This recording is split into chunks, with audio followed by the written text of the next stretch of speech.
Harun, welcome. Amada Pratap Singh, you're joining us on NewsX. Let's begin with breaking news coming in this hour. Donald Trump has made a post on Truth Social saying the United States will be hitting Iran, whose Navy, Air Force, radar, anti-aircraft and all other forms of defense, together with most of its offensive capability, are gone.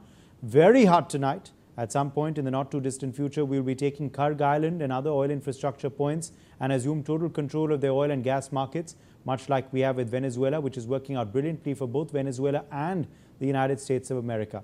Shivani Singh is with us live, senior news editor. Shivani, take us through what the US president has said in this latest statement he's put out. Absolutely, Uday. In his usual style, he has posted this on his Truth Social account, and how he has announced that US would be striking Iran tonight. And he's also vowed that there'd be a response after the US Apache helicopter was actually down in the region. And remember that Trump had claimed that Iran was responsible for that. And like you've read out his social media post, let's talk about why he is saying that the US has plans to take over the Kharg Island, which is highly strategic and significant for Iran because of its oil storage facilities. Remember, Uday, that Kharg Island provides a seaport for the export of up to 90% of Iran's oil products, and the oil storage facilities there can hold up to 30 million barrels of crude oil.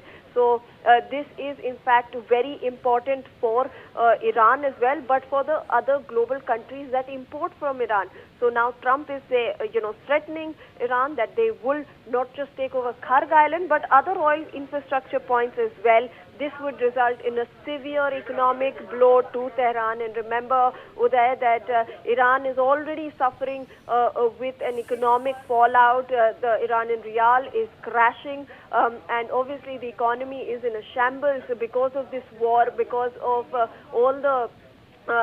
because all its assets are currently diverted towards this war. So remember that Trump has now also gone on to compare this entire situation to the US military action that happened in Venezuela. And the president had actually sent troops over there to capture the Venezuelan president, his wife. Then they were flown back for an indictment in the US. And this was an unprecedented action, and he's hinting at something similar over there. Now remember that Trump had earlier as well spoken about the possibility of taking Kharg Island. And this time it has obviously sparked fears of a wider conflict.